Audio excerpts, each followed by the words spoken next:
Many of you may have already met Earl David Reed. He was actually at our installation dinner and did a show for us 2 years ago.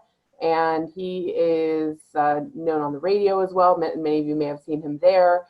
He's actually here tonight. He's going to share an interesting story about his father. So something many of us haven't heard before, and certainly a very personal story that's very uplifting. And certainly we've had so many feedback immediately from the Friday meeting that we needed to get him on our Monday night. So we're looking forward to hearing about this story and sharing it with all of you as well.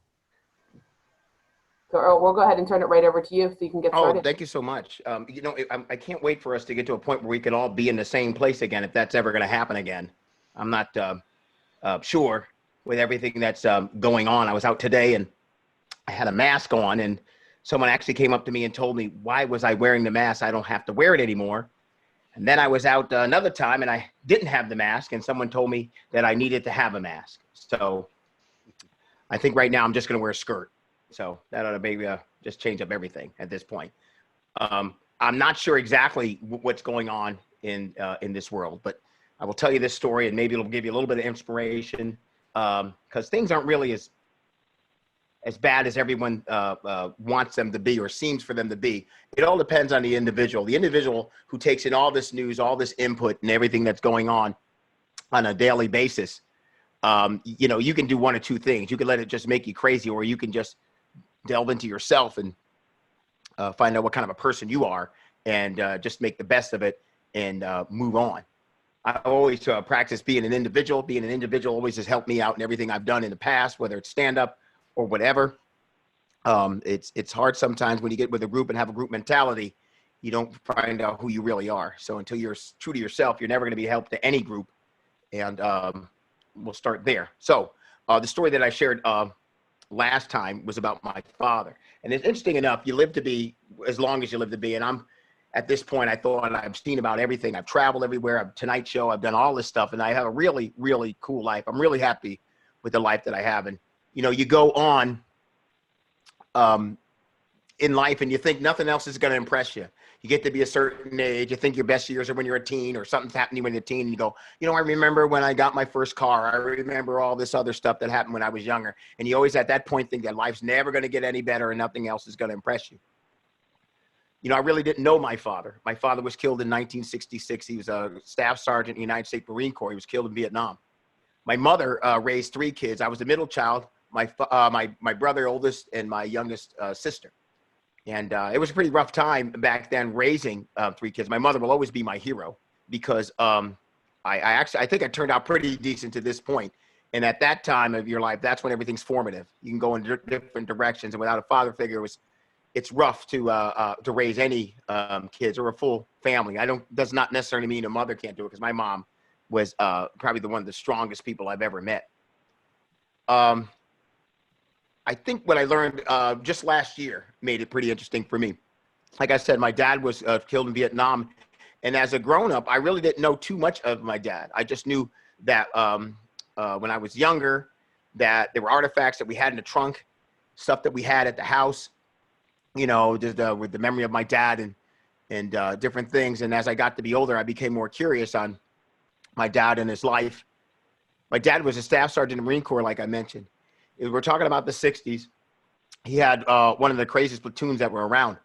And interesting enough, my dad, from what I can remember, was a pretty strong guy, very fit guy. Didn't know too much. I was 6 years old at the point. My dad and his platoon were heading through a rice paddy when his death occurred. They were heading to a rice paddy. And interesting enough, there was a guy in point and a guy to my father's right. A lot of things that I've read, artifacts and stuff, have kind of pieced this story together. So I hope I'm doing it some kind of justice. But in any case, they were ambushed in a rice paddy. And they turned out and they retreated. They got out of that rice paddy. And I can almost see how hard or difficult it might have been at that point. If you ever been to the beach and you try to run through the sand in the beach and stuff, or you try to run through water, even in the pool, you just realize how difficult that is to do. And basically, it must have been a horrible time knowing that, that was the quickest way you could move. That was the best way you'd be able to move to get out of there. So my dad was actually, it was hit. he, as they retreated, he grabbed the point guy and the guy to his right, and they made their way back towards to the other side of the rice paddy. My dad had dropped the soldier that was on the point and kept moving forward. And as he had already been hit, so he had gotten the other guy back to the beach side and went back to get the other man. And as he got the other man and brought him back, my father was hit and killed. As a child, my longest memory, my deepest memory going back is just remembering me being in a living room and the Marines coming to the front door to tell me and our family that my dad had been killed.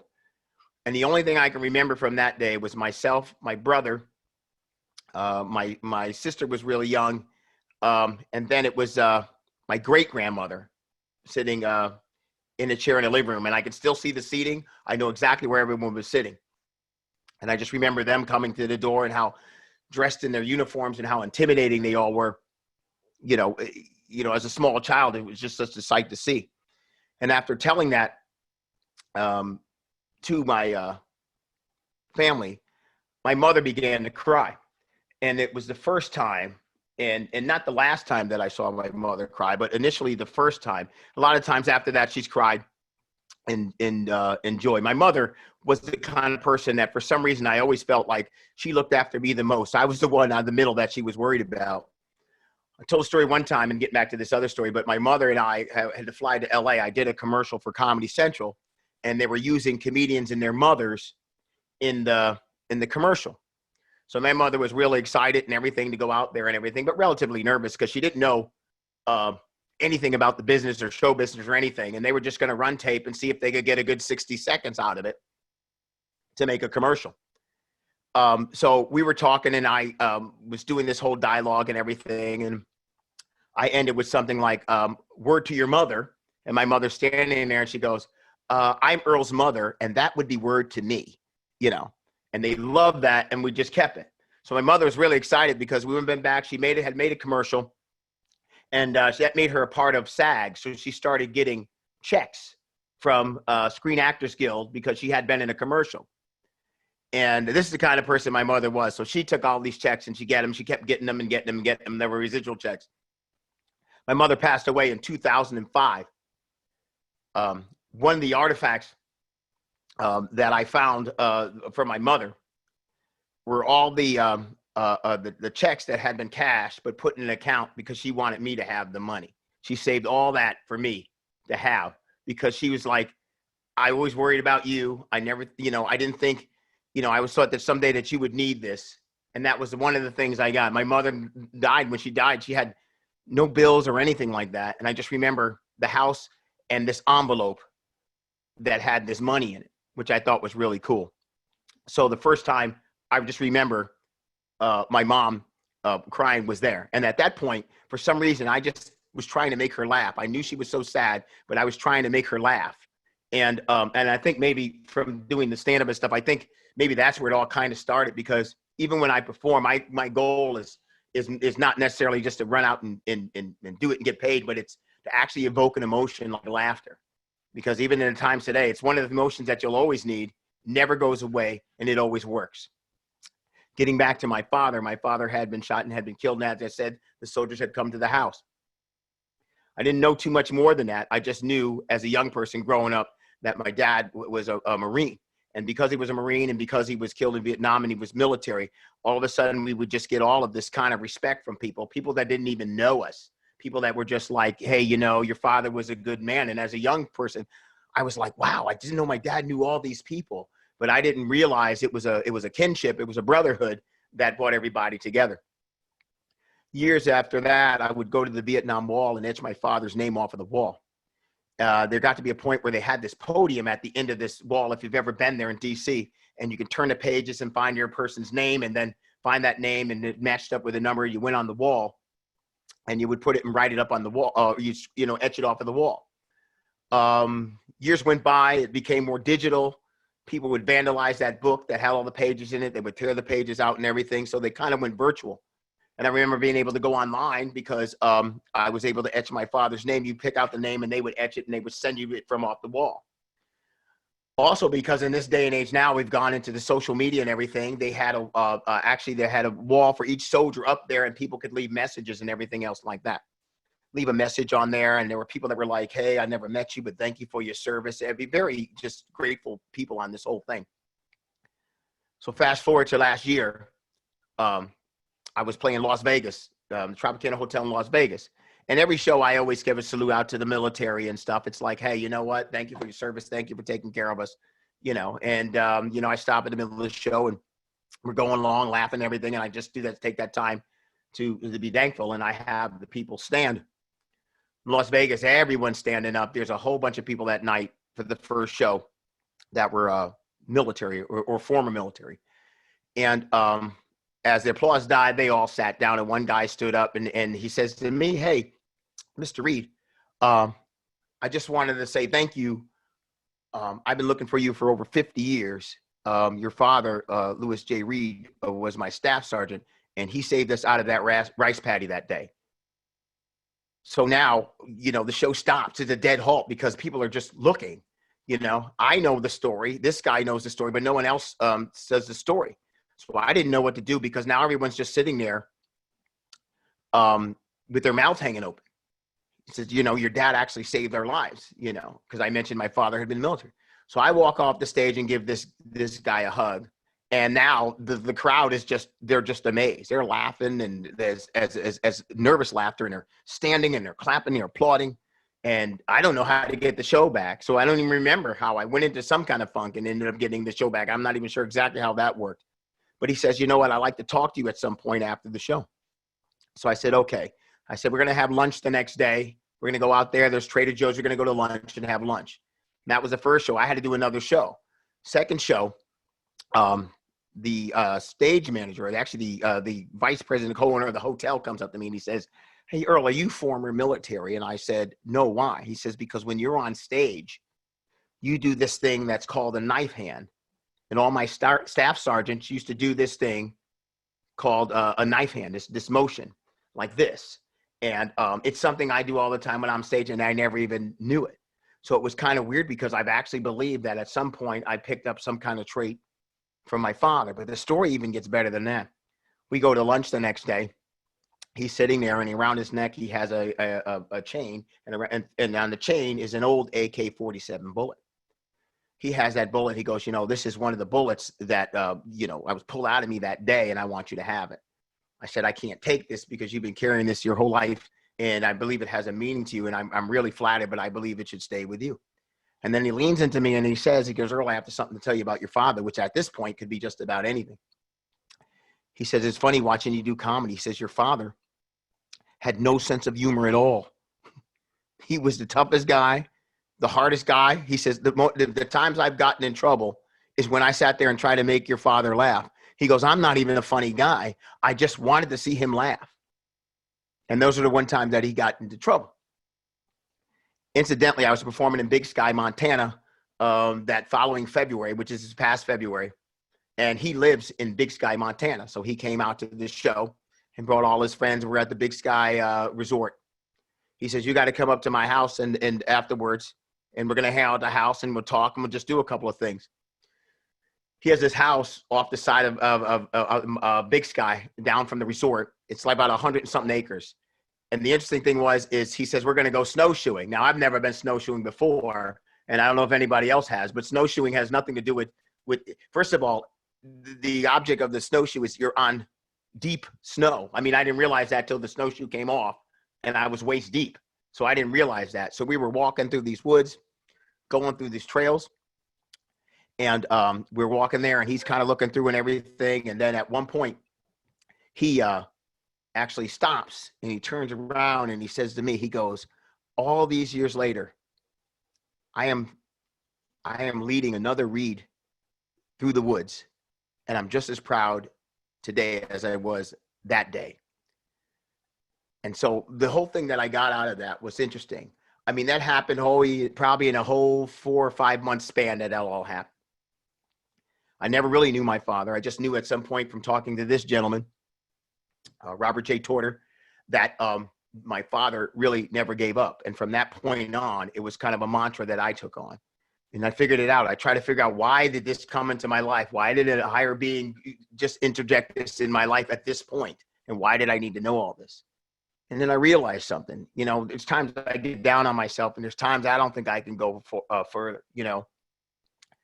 And then I realized, like, sometimes life is just like walking through this rice paddy. People are shooting at you and trying to slow you down and, you know, do it and just stop you from wherever you're going. But you just have to keep on. You just have to keep on going on and do what you need to do to help yourself, and particularly the others that are around you. You know, I don't know how much longer I would have on this planet, but I would have to say, to this point, that story is the one that's happened to me. Bigger than the Tonight Show story, bigger than anything that I've ever done. And I'm still in touch with this gentleman to this day. He suffers from an Agent Orange thing he's been going in. He had been fighting cancer and stuff, and he seems to have beaten it. And his big deal was, in the beginning, he came up with something that was called Agent Blue. Agent Blue was something that the soldiers would get because the Viet Cong would put arsenic in the rice paddies to keep the villagers from eating the rice and having to go to the government to get the food. And a lot of soldiers had something from that. So I think from this point on in my life, I've just decided that regardless what's going on to, and particularly in the landscape that we have going on now, between the differences of people and different cultures and different types and everything else like that, you know, there's just something better that has to be, you know, and that just taught me to just move forward and try to be the best person that I can be. And that's all we all can do. You know, no one's going anywhere. We're stuck with each other. We are here. We're all here for a certain reason. So we need to get along, and we definitely need to work things out. We need to listen to each other more. We just need to do better. And that's just in everything. We just need to do better. And I always think that words are weapons, and we all should have a license to carry them. That's why, you know, we need to take better care of ourselves.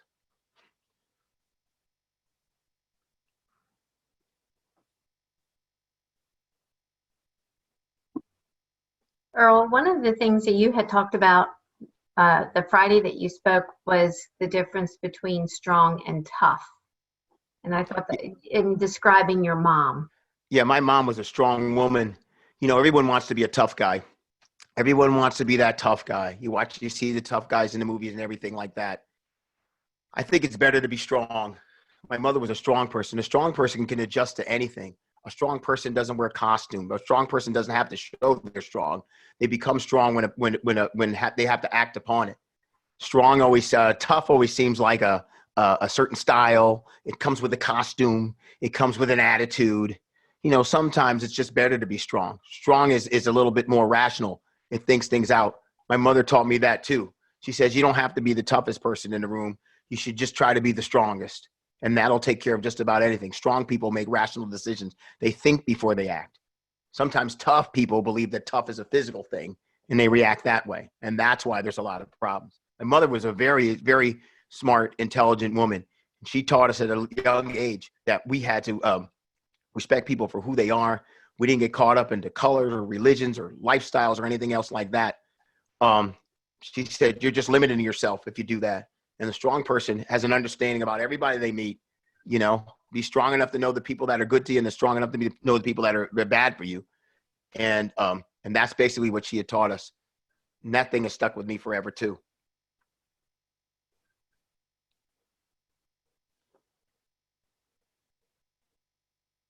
Does anybody have any questions?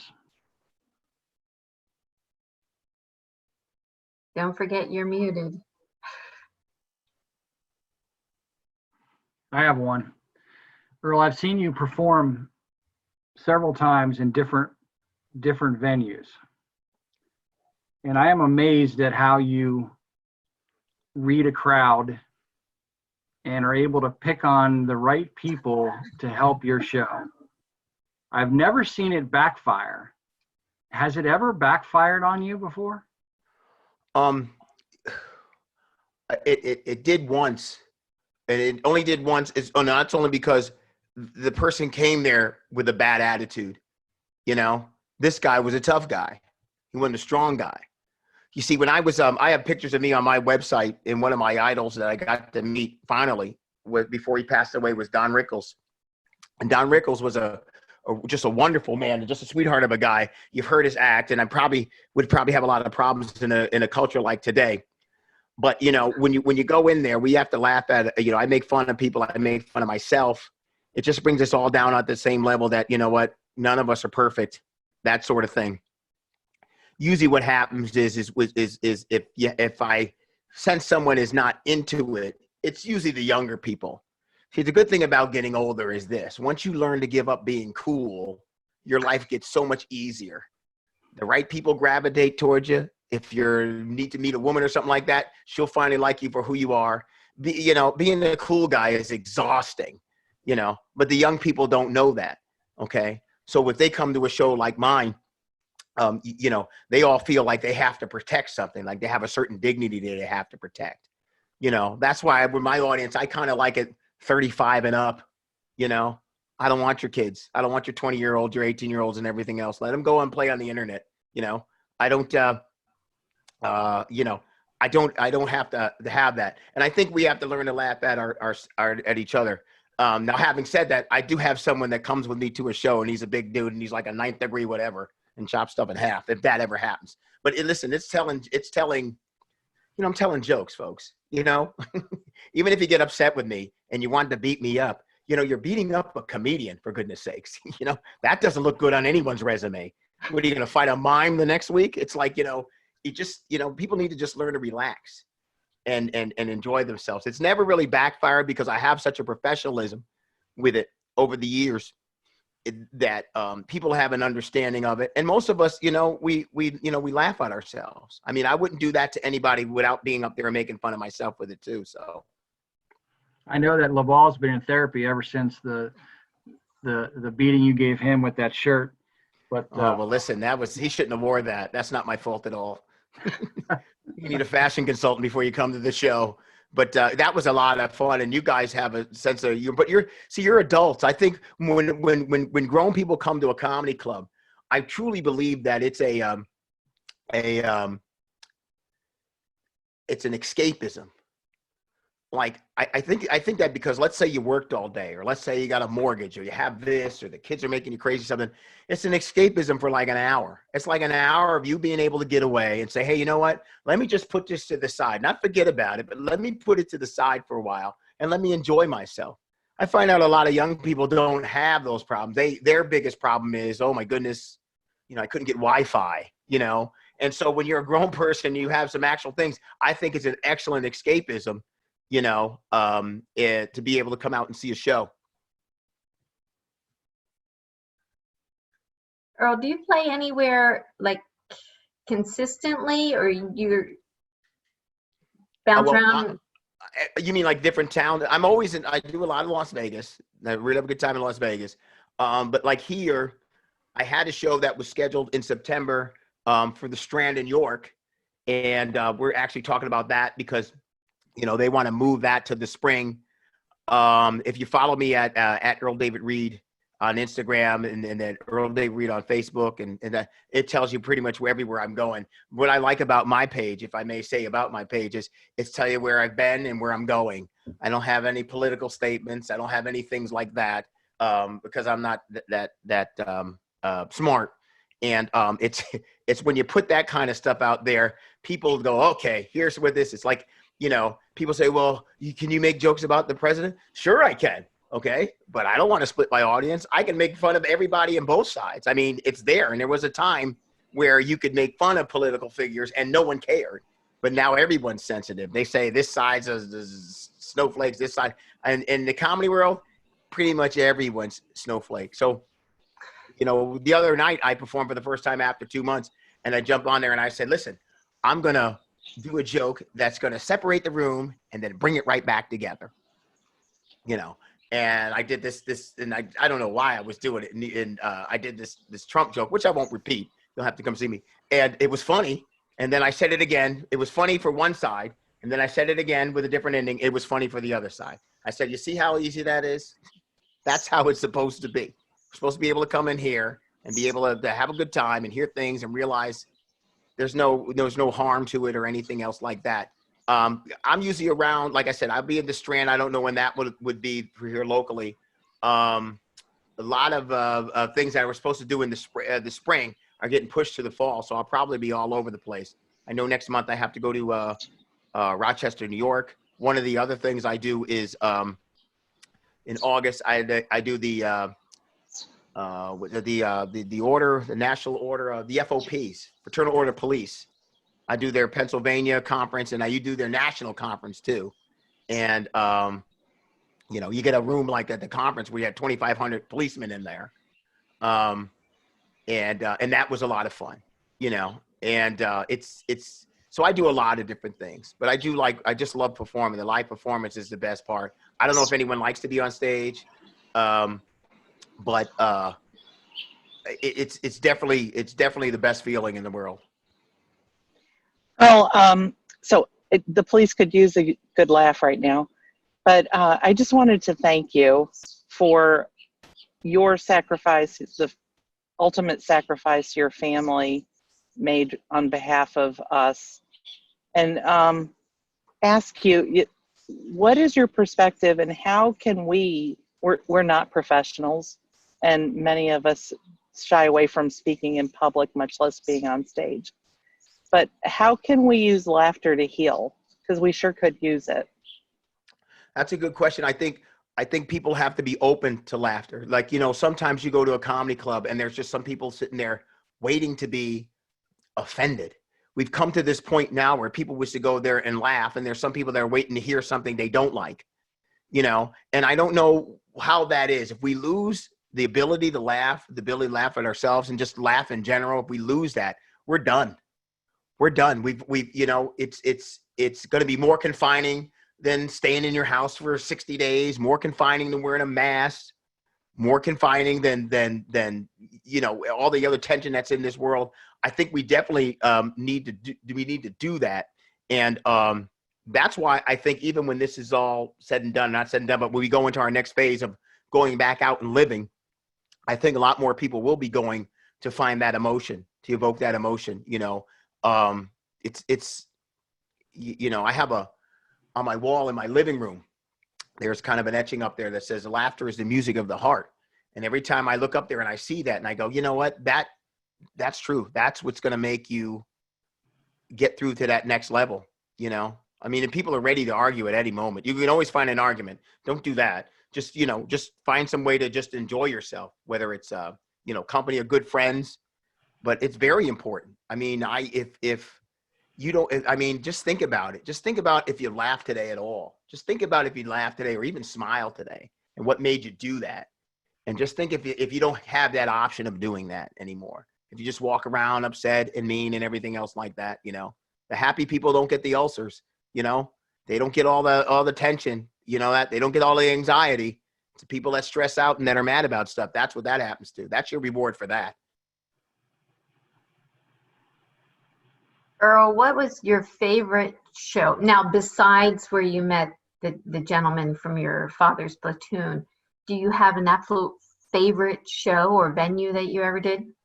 It's funny because this is the blessing that I have, and this is my thing I would pass on to you, and what I always do pass on to young people that are in the audience. I say, you know, find something you're good at, okay, and just dominate it. Just find that thing, that one thing, and then just milk it. Just use it and just become a part of it. Because, you know, there's a lot of people that think they're good. Like, listen, I know nothing about cars. I don't know anything about farming. I pretty don't know much about a lot of things if you just brought up and just start shouting stuff out.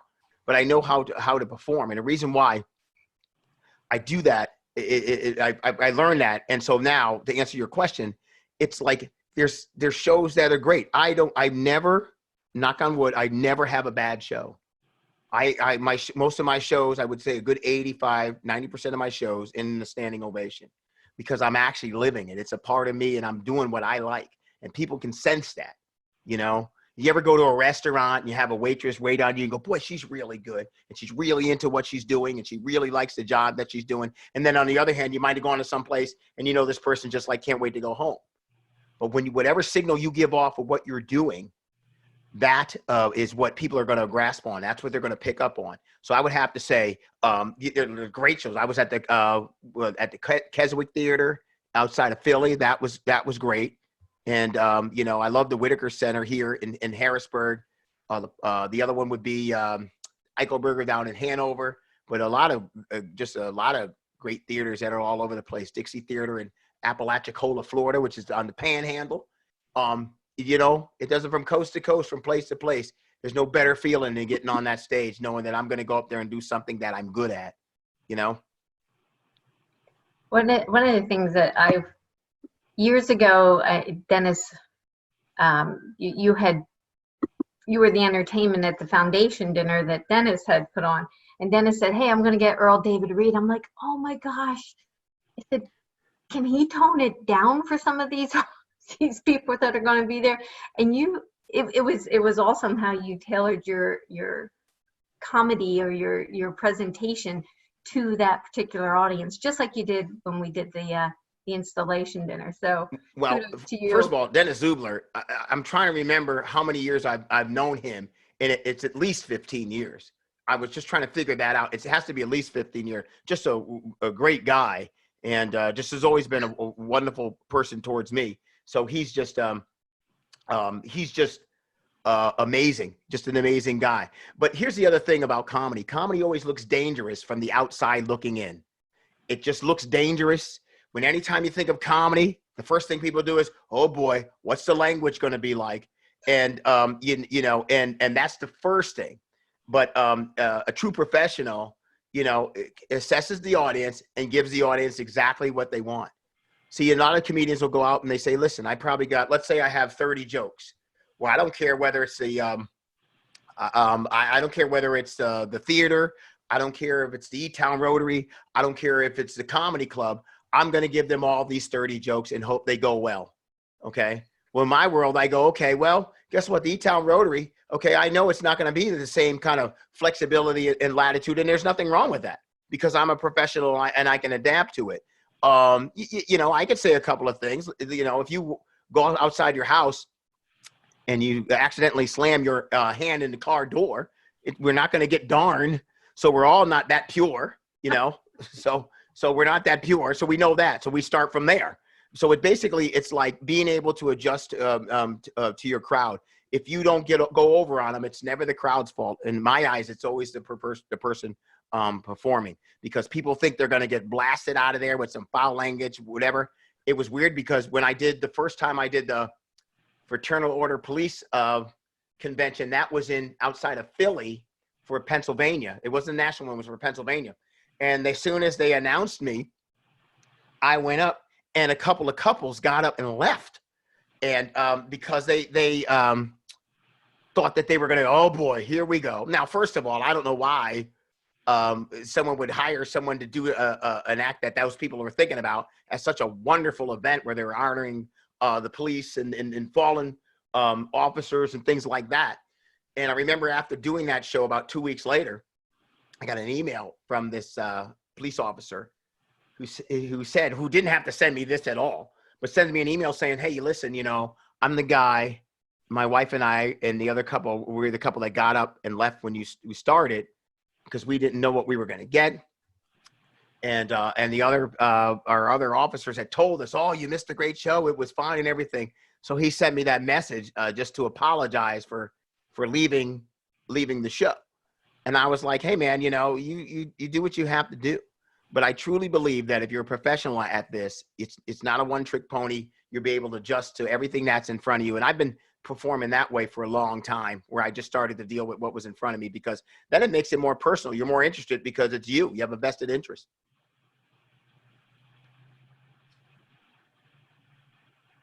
Anybody else have any questions?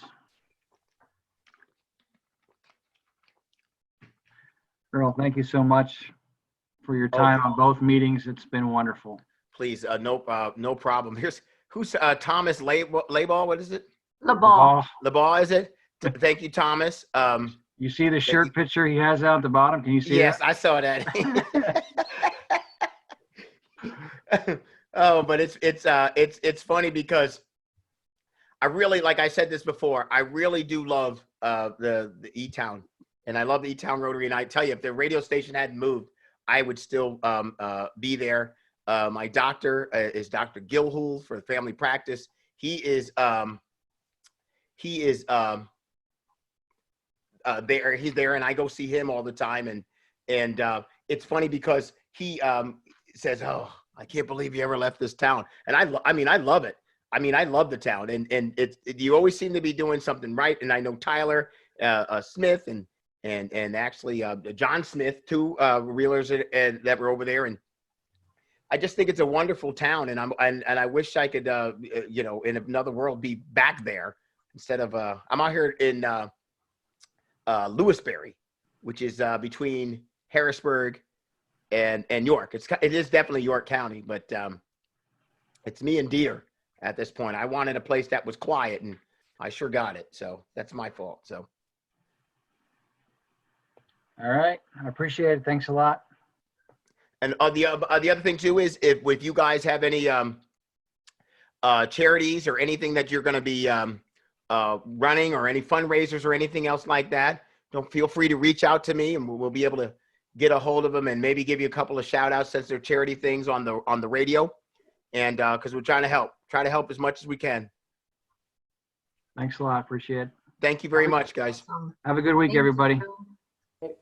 Thanks, Earl. Mark, go take that sweater off. Thanks, Earl. Thank you. Yeah.